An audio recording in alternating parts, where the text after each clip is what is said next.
Boa tarde a todos e a todas. Vamos entrar aqui uma situação complicada, né? Tem discussão boa, polêmica, de alguns pontos. Eu acho que é importante discutir Nordeste. Primeiro, eu acho que eu queria parabenizar aqui, discutir Nordeste em São Paulo é bastante difícil. Discutir desigualdade regional em São Paulo é uma coisa difícil. Acontecendo pelas características de toda a história, eu acho que nós temos que pontuar. O segundo ponto que eu queria pontuar antes de iniciar as minhas colocações é discutir uma questão, eu acho que também é importante pontuar, que chama-se história.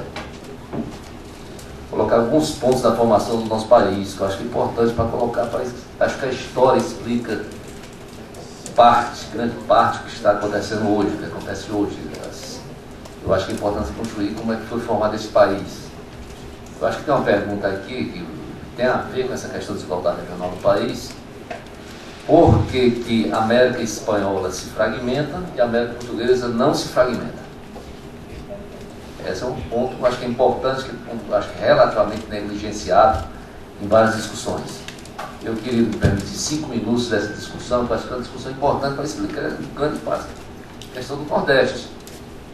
É importante destacar que até 1760, quando foi mais ou menos a transferência da capital de Salvador para Rio de Janeiro, existiam 2 colônias portuguesas no país.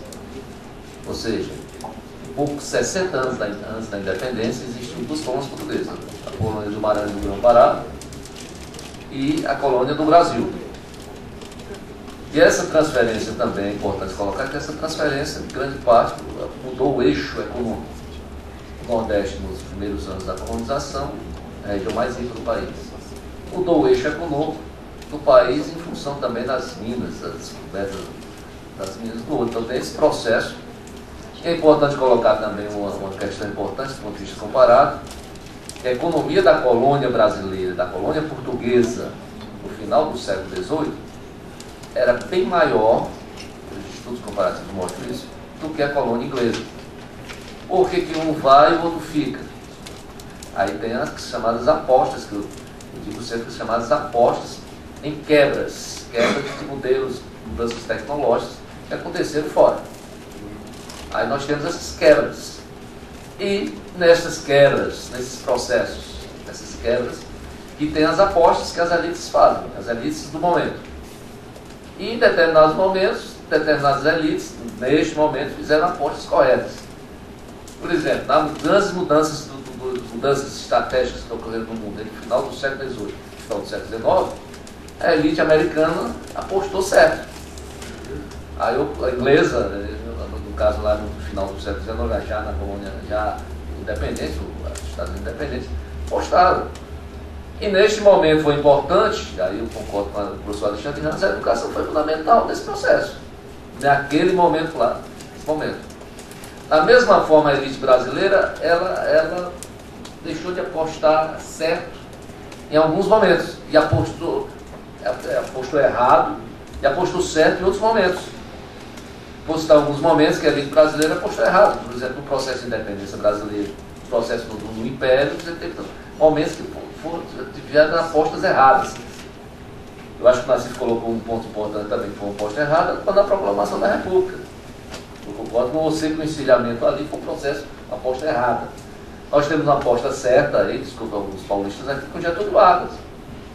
Que São Paulo, São Paulo, no final na primeira metade do século XIX, é importante colocar, e São Paulo não tem a pujança econômica proporcional do país. Essa virada vai se dar exatamente na segunda metade do século XIX, quando São Paulo adquire e já na primeira metade do século XX, São Paulo ultrapassa, por exemplo, o Rio de Janeiro, em 1910, já na produção industrial. Quer dizer, são apostas que se fazem. Então nós estamos nesse momento também numa mudança também global, do ponto de vista político. Nós estamos aí, se fala na decadência americana e já na emergência de outros países, como a China. Essa é uma mudança. Nós estamos nesse processo agora de uma aposta. Aí a pergunta se faz, estamos fazendo uma aposta certa? Essa aposta que o país faz, o projeto de país, tem a ver com as questões regionais. Essas são as questões. Nesta aposta que nós estamos fazendo de país, esta aposta que está sendo feita nesse início do século XXI, é a correta? Essa que eu acho que é a grande discussão que tem impacto, eu acho, para o Nordeste. Por quê? Porque o Nordeste faz parte, na verdade, de um projeto de país. Qual é o papel que o Nordeste tem neste projeto de país? Esta é uma questão que nós estamos discutindo do ponto de vista estratégico. Isso tem a ver com planejamento, tem a ver com algumas decisões estratégicas. Tem a ver com algumas questões importantes desse país, por exemplo, do ponto de vista logístico. Vou citar do ponto de vista logístico. Esse país foi pensado de norte a sul, do ponto de vista logístico. A BR-116, que sai de Fortaleza e termina em Porto Alegre, é um grande exemplo disso. Será que essa aposta estratégica foi feita no tempo de Vargas? Vale hoje? Talvez não vale. Talvez vale hoje do ponto de vista logístico, a leste a oeste. Talvez nós tenhamos hoje que fazer saídas para o Pacífico. E essas saídas para o Pacífico, talvez vá ter a ver com São Paulo. Por quê? Porque o eixo aqui, eu acho que foi mostrado, é importante também que fala por último, assim, vamos aproveitando, também vamos sofrendo algumas questões. Talvez o eixo, que eu acho que foi mostrado aqui anteriormente, está se mostrando movendo rapidamente, ou talvez relativamente rapidamente, o eixo econômico que procura, saindo aqui de São Paulo e procura do Nordeste, talvez com medo. Por quê? Porque estamos tendo uma produção de grãos, um aumento de produção de grãos no centro-oeste, nos cerrados, você está vendo uma mudança da economia. Talvez que a nossa saída agora não seja mais uma saída leste-oeste para o Pacífico. Por que também? Porque geopoliticamente nós vamos ter mudanças. Nós temos mudanças na China, a emergência da China, da Índia, da Rússia, da África. Então são essas questões que nós estamos colocando, o seguinte, porque talvez há 20 anos atrás, o Nordeste não tivesse essa janela agora. Por quê? Porque nós temos hoje uma emergência com a África. A África é bem diferente hoje. Eu digo isso que visita relativamente recente à África. A África é bem diferente hoje do que a África 10, 15 anos atrás. Hoje nós temos um processo de expansão da fronteira agrícola do mundo, uma das expansões de fronteiras agrícolas do mundo na África. E o Nordeste, nesse ponto, é importante colocar o Nordeste como uma das portas que nós temos de comércio com o quê? Com a África, com o Norte da América do Sul e com a Europa e os Estados Unidos. E mais ainda, está havendo uma mudança logística que vai ser importante nos transportes, que transporte é importante do ponto de vista social e econômico no mundo. Por exemplo, agora estão fazendo o aprofundamento do canal do Panamá e vai possibilitar a mudança importante, vai possibilitar o quê? Navios de 120 mil toneladas trafegar pelo canal do Panamá. Então talvez essa rota aqui, que é uma rota muito privilegiada de Santos, talvez tenha mudanças nos próximos 10, 15 anos. E mais ainda por quê? Porque nós temos os portos hoje com condição de expansão do país, são portos situados lá no Norte e Nordeste. Itaqui, Suape, Pecém, em comparação com a saturação que nós temos aqui no Sul-Sudeste. Quer dizer, essas são questões que nós temos que pontuar, ou seja, nós estamos abrindo agora uma porta. Esta porta. A outra questão que eu queria colocar antes de fazer aqui nessa discussão é em relação a também mudanças estratégicas depois de 2003. São mudanças importantes. Questão do mercado interno. Essa questão do mercado interno para o Nordeste hoje é uma questão importante.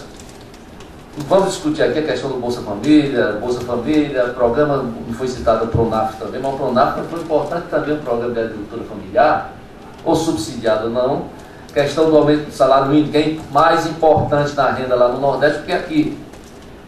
A questão também de transferências, das transferências sociais também. Isso tudo permitiu fornecer um colchão do tempo de renda, onde você teve um aumento da base de consumo do Nordeste. Aí eu concordo com o Nassif, em relação nessa base de consumo, possibilitou a taxa de indústria. Eu vou colocar alguns números aqui, que são números importantes em termos de consumo. Hoje o Nordeste representa um patamar, que eu digo, entre um quarto e um quinto no consumo de bens de consumo duráveis. Chega até o caso de motocicletas, que nós representamos um terço. Linha branca nós representamos um quarto. Aí vai vários exemplo, a área de consumo nós temos. Por que que, por exemplo, a Fiat está instalando uma planta em Pernambuco? Existem questões de demanda, você tem questões de ordem logística. Então, fatalmente, o Nordeste ele vai atrair, já que nós temos entre um quinto e um quarto do consumo do país, nós vamos atrair plantas industriais de forma sem problemas, sem subsídios, sem essas questões. Então, são alguns pontos que eu queria colocar antes de iniciar exatamente a discussão, que eu vou também centrar numa outra emergência que é importante no Nordeste, o professor Rodrigo colocou bem, que é a questão das cidades médias no Nordeste, os centros médios, com semiárido. Esse é outro ponto, outra grande mudança que está se efetuando também no Nordeste, que esses centros médios também, de alguma forma, estão dando certa mudança no perfil do Nordeste. Esses centros médios estão crescendo acima da média regional e bem acima da média nacional em alguns indicadores. Depois eu vou colocar alguns indicadores, que é a questão, por exemplo, da mão de obra. Então, eu vou aqui passar rapidamente algumas informações. Aqui, essas causas aqui, eu acho que já foram extremamente abordadas pelos que me antecederam, né? De alguma forma, nós temos exatamente esses pontos que ainda persistem em termos da região. Isso aí já acho que já foi bastante discutido anteriormente. Nós temos o desempenho econômico recente do Nordeste, de alguma forma nós estamos descolando, a partir dos anos 2000, 2001, nós estamos descolando da média de crescimento nacional. E grande parte disso é puxado pela questão do consumo. Não há dúvida que a questão do consumo, não há dúvida que as políticas de governo influenciaram essas questões. Nós temos aí a questão do PIB per capita, que eu acho que a Alexandre já colocou também, já bem essas questões, a questão do PIB per capita, que ainda persiste de alguma forma, este diferencial de PIB per capita. É uma questão interessante, hoje no Nordeste nós temos, dados do IBGE estão mostrando isso, uma certa migração de retorno. Esse é um ponto importante em termos de colocar. Bom, em relação ao PIB per capita do Nordeste, aí também já foi colocado, que nos situa assim hoje em torno de 47%. E aí o professor Alexandre Ranzé colocou exatamente uma das questões que nós temos hoje, que é praticamente o mesmo índice final dos anos 50, em relação a esse indicador. Composição setorial do PIB é um exercício que nós fizemos em termos de previsão, em termos de agricultura, indústria e serviços, e aí uma queda do setor rural, aí é uma questão que nós temos, uma região ainda não desenvolvida, mas na verdade do ponto de vista setorial, indicando uma certa divisão setorial, quer dizer, semelhante à de regiões desenvolvidas. Aí nós temos impactos em termos dessas questões, que é parte significativa. Nós temos hoje ainda 5 milhões de famílias que vivem no semiárido, famílias da agricultura familiar. Quer dizer, com nível tecnológico baixo, ainda com a agricultura de subsistência. Quer dizer, esses aí é um dos desafios que se tem, e principalmente aí uma questão importante do semiárido. Nós temos 1/3 dessas áreas do semiárido em processo de degradação e desertificação. O que fazer, por exemplo, com esses 5 milhões de famílias, de alguma forma, você vai ter que se expandir, você vai ter aí, eu concordo com o professor, você vai ter um certo processo de agressão no meio ambiente. E um dos problemas sérios que nós temos hoje exatamente no semiárido chama-se lenha. Por exemplo, dentro da matriz energética do Nordeste, nós temos a questão da lenha, que é uma questão importante, fundamental. Como você vai recuperar essas áreas degradadas e desertificadas? Aí você vai ter que, nós estamos construindo algumas dessas saídas, exatamente uma dessas saídas, recuperação de áreas degradadas e desertificadas, com reflorestamento de espécies nativas. De alguma forma, nós vamos ter que fazer essa engenharia de grandes investimentos nos próximos anos para recuperar essas áreas degradadas e desertificadas. Aí nós fizemos alguns exercícios em termos de projeções de investimentos, com base na carteira de investimentos que nós temos no banco. Quer dizer, de alguma forma, nós temos essa previsão de investimentos, quer dizer, tomando por base hoje, por exemplo, um grande motor no Nordeste, nós temos o polo de swap. É importante destacar que o swap hoje já tem ganho uma autonomia em termos de atração de investimentos. Quer dizer, não apenas swap, mas, por exemplo, com a previsão da nova planta da Fiat, nós vamos ter a nova planta da Fiat no norte, na Mata Norte, de Goiânia. Então, praticamente, a zona da mata de Pernambuco, ela sofrerá um grande processo de transformação que envolverá também, inclusive, questões de reservação do ponto de vista fundiário. Quer dizer, você ainda tem, na zona da mata, parte da zona da mata, você tem uma cana-de-açúcar ainda, o setor ainda, um setor relativamente decadente, mas está chegando novos atores do ponto de vista econômico. Nós temos essa relação operações de crédito em relação ao PIB, que aí nos coloca também ainda num certo patamar de expansão do ponto de vista. Isso é um ponto importante que nós queríamos colocar, que esta expansão do PIB em relação está atingindo exatamente, nós tivemos 12 milhões de pessoas migrando da chamada D para a classe C no Nordeste. Isso aí está tendo um grande impacto. Nós temos um programa de microcrédito, e hoje nós temos 1,5 milhão de clientes no microcrédito, a partir do clientes do Banco do Nordeste. E esses clientes de microcrédito é interessante, nós temos um laboratório, eu digo sempre um laboratório ao vivo, porque a partir dessa banco de dados que nós temos toda a evolução desta clientela nos últimos 10 anos. Está no banco de dados do banco. Então nós mostramos exatamente o aumento desta demanda por crédito, não apenas por crédito, mas chamada bancarização. Esta é uma grande novidade que nós temos neste ambiente, exatamente esse processo de bancarização no interior do Nordeste. Quer dizer, tradicionalmente a banca privada tem poucas agências, nós contamos praticamente nos dedos as agências de bancos privados no semiárido Nordeste. Quer dizer, você hoje já está tendo uma certa expansão da rede bancária no Nordeste. Bom, aí nós temos desempenho, as coeficientes já foram mostrados aí essas questões, esses indicadores, eu não vou repetir. Acesso à iluminação, isso é outro fator, eu acho que o Luz para Todos no Nordeste está representando um grande avanço em termos sociais hoje. Nós vamos praticamente ter uma universalização do Luz para Todos. Isso em termos se você pensar no semiárido, pensar nas regiões mais pobres, é um grande avanço em termos até de cidadania. Então, este é um ponto também que nós queríamos colocar, e também um dos pontos que nós queríamos colocar a questão da lei de resíduos sólidos. Eu acho que essa lei vai ser uma revolução no país, principalmente para o Nordeste. Nós temos no Nordeste praticamente 85% dos pequenos e médios centros, principalmente pequenos e médios centros, sem o devido tratamento da parte de resíduos. E essa questão dos resíduos sólidos exatamente é um dos pontos que nós estamos colocando como um dos pontos na verdadeira revolução, porque até 2014 nós teremos exatamente uma total adequação. Este é um desafio, exatamente, que envolverá grande número de investimentos e mudança até do ponto de vista cultural. Taxa de analfabetismo, questão do semiárido aí, que é importante colocar essa região semiárida aí. E aí nós temos a necessidade, do ponto de vista, não apenas a questão que foi colocada, muita questão de recursos hídricos, mas nós temos que ter uma política para o semiárido do ponto de vista ambiental, não apenas dos recursos hídricos, mas do ponto de vista ambiental, a questão da degradação da caatinga. Aí é um ponto de vista importante, que essa degradação da caatinga está tendo impacto do ponto de vista econômico. Eu vou citar algumas atividades aqui econômicas, que são as principais geradoras de emprego no semiárido. Nós temos o polo Gesseiro em Araripina, Trindade, já pegando parte do Piauí, que é exatamente um grande demandador de lenha. Nós temos hoje grandes polos cerâmicos no interior, exatamente no interior do semiárido, que são demandadores de lenha. Esse é a grande questão. Como fazer essa adequação do ponto de vista da utilização de gás, questão do uso.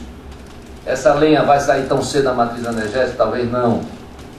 Então são questões não apenas, aí que eu digo sempre, a questão dos recursos hídricos faz parte de uma coisa bem mais ampla. É a coisa de se preocupar com a questão do semiárido como um todo.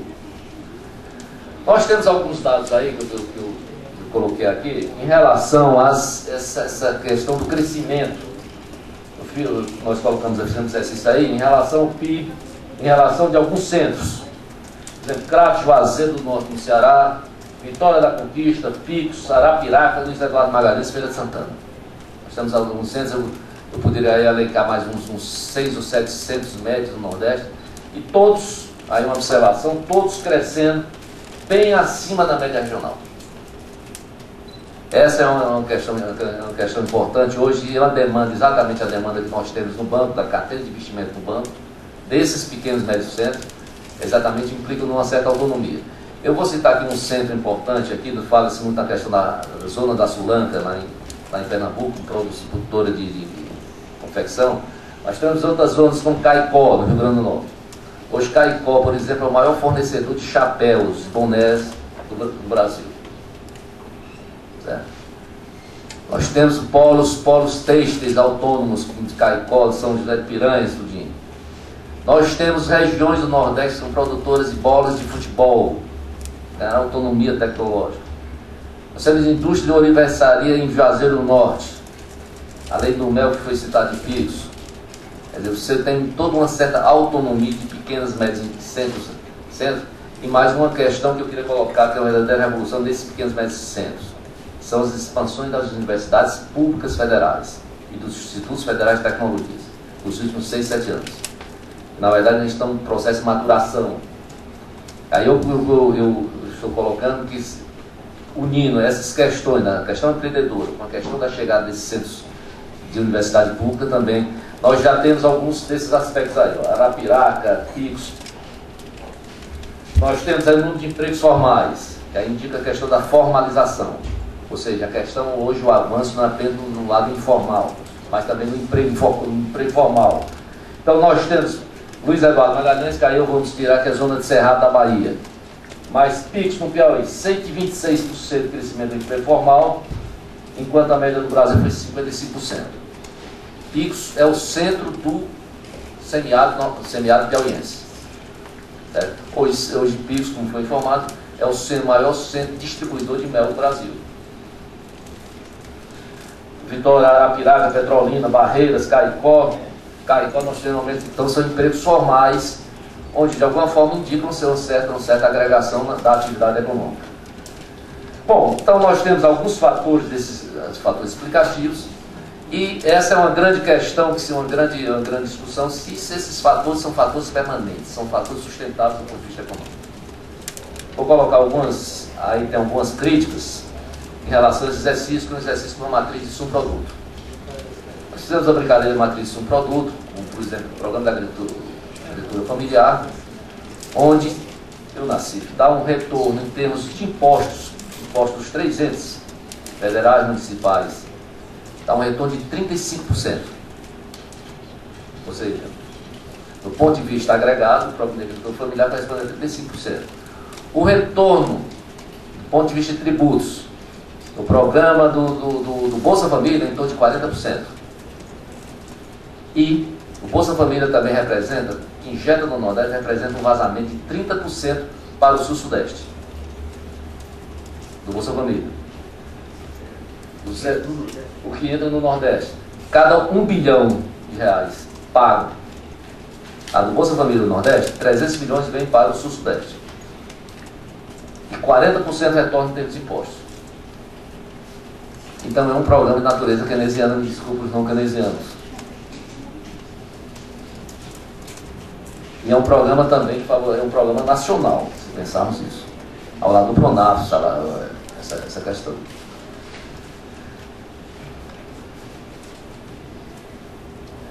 Bom, então nós temos alguns pontos aí, projetos estruturantes importantes. É para sistema de áreas dinâmicas no interior no semiárido.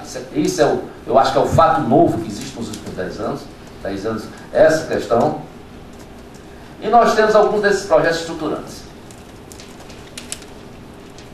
Essa carteira de investimentos aí, se representa, todas as carteiras de investimentos que tem aí, representam em torno de 160 bilhões de reais. Essa é uma questão da mudança estratégica, exatamente, do país. Nós temos um processo de construção de 3 refinarias no Nordeste. Quer dizer, é um dos pontos, se for colado aqui a questão do pré-sal, é um dos pontos estratégicos do país para a questão da localização dessas indústrias ligadas à questão do pré-sal. É exatamente um dos pontos que nós temos que examinar, exatamente dentro dessa carteira aqui. Por quê? Porque aí eu vou colocar a ponte inicial da minha fala. O Nordeste se apresenta hoje como uma grande porta do país, do comércio, com a África, Norte da América do Sul, Europa, Estados Unidos e Caribe. Eu vou colocar aqui um dado, por exemplo, do ponto de vista logístico, a diferença entre Suape, por exemplo, entre Suape, o Pecém e Santos, por exemplo, são 4 dias de navio. pensarmos que cada dia de navio representa em média de 15 a 20 mil dólares, então representa em torno de 60 a 70 mil dólares de custo a menos em termos de custo de transporte marítimo. E se pensarmos que um navio às vezes passa 3, 4 dias no Porto de Santos ou no Paranaguá, então essas são questões estratégicas que o país tem que discutir. E é importante também, que eu digo sempre, que essa discussão do projeto de país tem que passar necessariamente por São Paulo. Essa é um ponto importante. Essa discussão tem que ser, essa discussão da descompressão de São Paulo é bom para São Paulo. Porque um dos fatores hoje que estão traindo, eu não vou citar a questão de sigilo, dos sigilo bancários, mas várias empresas, centros de distribuição, centros de manutenção, estão se deslocando de São Paulo para o Nordeste, se deve também à questão de custos. Aqui os custos em São Paulo de infraestrutura e internet estão ficando proibitivos. Deseconomia de escala, questão de escala. Isso é um processo que eu digo, eu vou falar uma palavra complicada, mas está chegando agora, é um processo relativamente natural na economia. Esse processo de desconcentração já ocorreu em outros países. Bom, é isso que eu queria colocar a todos, e eu queria mais uma vez parabenizar, Nassif, pela essa questão da discussão, não apenas a discussão nacional. Eu digo sempre que a questão do desenvolvimento regional é discutir o projeto de país. Queria agradecer a todos.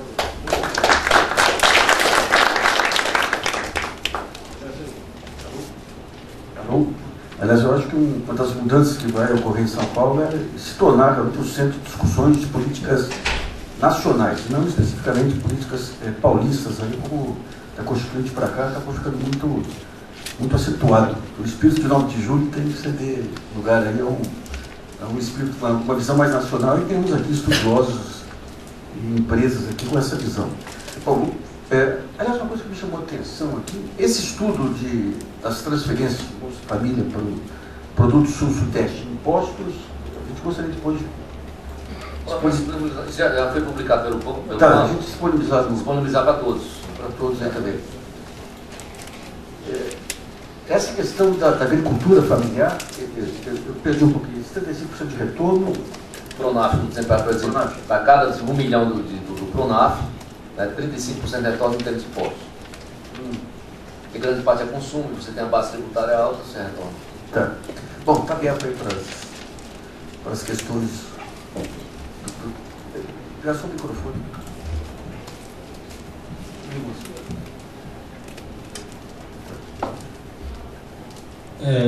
Foge um pouco a questão institucional. Eu queria saber qual que é a visão que o banco tem e os outros professores.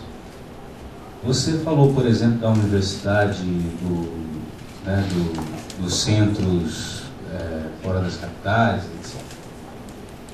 Eu vejo muita mão de obra que vai para esses lugares, já chega pensando em ir embora, por exemplo, no caso das universidades, por exemplo. Então, sabe, hoje não seria o momento, talvez, de colocar um incentivo para a pessoa física mesmo, né? Isso foi colocado no início da formação de Brasília, por exemplo, incentivos de moradia salarial e etc. E, enfim, lá acabou dando certo, precisava se formar capital.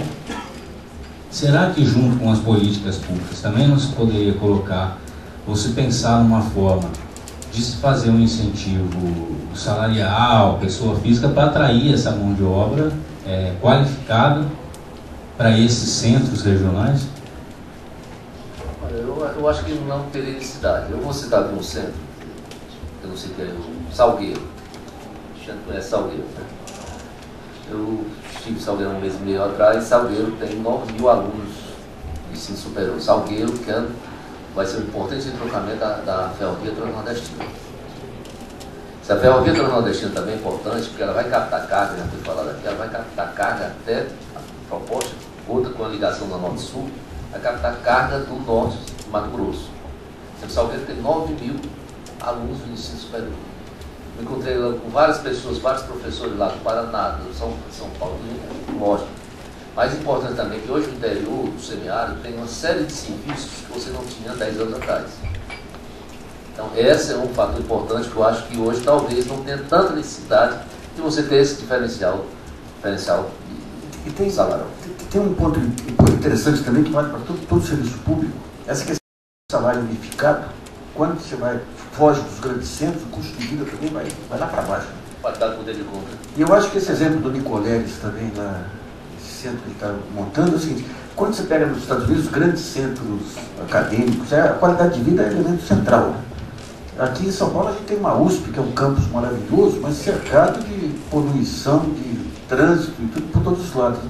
Então eu tenho a impressão que a criação desses oásis é muito facilitado lá também por essa questão de custo de vida baixo e cidades tranquilas também, né? O custo da habitação começa pelo custo de habitação. Tudo isso que foi apresentado até agora e na sua visão, também na sua proposta, ficou para mim muito claro o seguinte: falar em educação é ambíguo.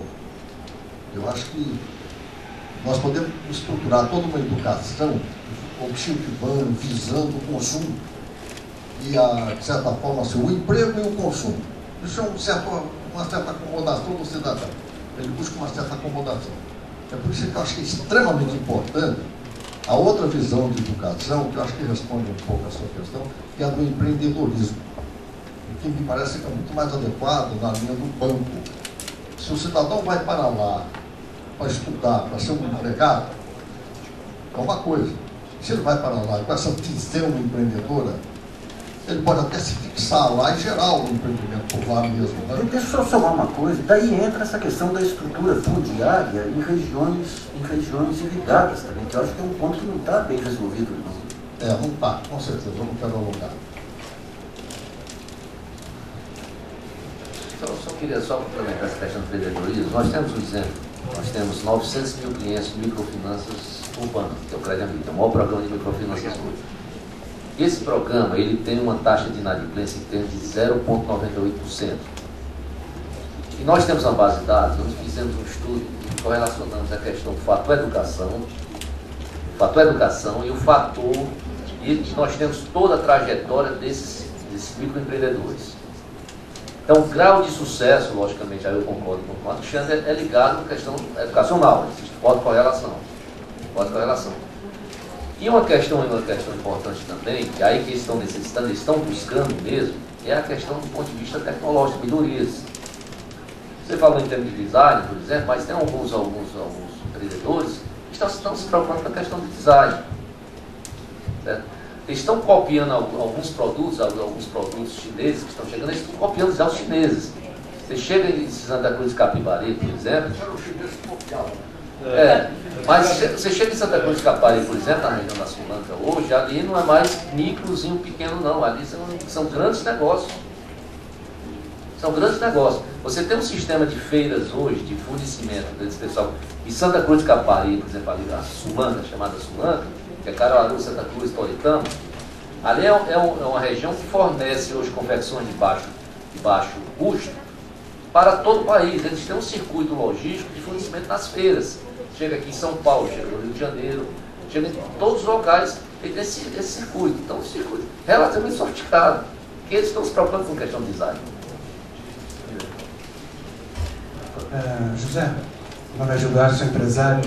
O que de fato o Nordeste está oferecendo para a iniciativa privada nacional em termos de incentivo fiscal para projetos de escala, de conteúdo tecnológico e de grande impacto? Está tendo uma grande guerra fiscal entre os estados brasileiros. Qual o diferencial do Nordeste, se o Nordeste tem essa política institucional para atrair investimento direto nacional? Olha, o ministro antecipou aqui o plano de mudança no Fundo Constitucional, que é um grande fundo hoje de financiamento que tem um relativo subsídio. E o Fundo Constitucional já é uma decisão de estratégia do governo que eu concordo, 50% serão para as micro e pequenas empresas do Nordeste. Essas empresas terão subsídios. Agora, hoje nós temos alguns problemas, por exemplo, SUAP hoje SUAP está hoje no processo praticamente de saturação, não tem mais terrenos novos terrenos para novos empreendimentos de SUAP. Em SUAP, na região de SUAP. Então, algumas regiões do Nordeste hoje não necessitam mais de incentivos fiscais. Porque isso é uma questão ainda, por exemplo, uma planta de cervejaria no Nordeste. Hoje não necessita de incentivos fiscais. Por quê? Existe uma questão de demanda. Se tem uma planta de motocicletas hoje, não necessita de incentivos fiscais. Porque você já ganhou algumas regiões, algumas áreas já ganharam dinâmica própria. Por exemplo, a zona da mata de Pernambuco, ali já ganhou dinâmica própria. Você faz a instalação da Fiat em Goiânia, praticamente vários fornecedores vão ter que se instalar no Paraíba. Aí você tem que fazer aí uma política de alocação industrial, de localização industrial, de alguma forma, assim, mas incentivos fiscais, da forma que foi feito, de guerra de incentivos fiscais, eu acho que essa é coisa do passado. O Estado que entrar, o governo que entrar na questão da guerra fiscal hoje no Nordeste, eu acho que é coisa do passado, é uma coisa de risco terrível do ponto de vista das finanças estaduais. Eu tive recentemente em Fortaleza um encontro de alunos de arquitetura e eles foram desafiados lá por uma secretária lá para apresentar um planejamento que permitisse compatibilizar a parte petroquímica, SUAP, a parte siderúrgica e turismo ali, que é fantástico. Havia uma cidade lá perto, tinha 2 mil habitantes, a projeção para daqui a 10, 15 anos é ter mais de 100 mil habitantes. É o desafio hoje de administrar crescimento efetivamente. Bom, agradeço muito a exposição aqui, mais um ponto enriquecedor. Nós vamos tentar depois pentear aqui os principais trabalhos de autores mencionados para colocar no portal também.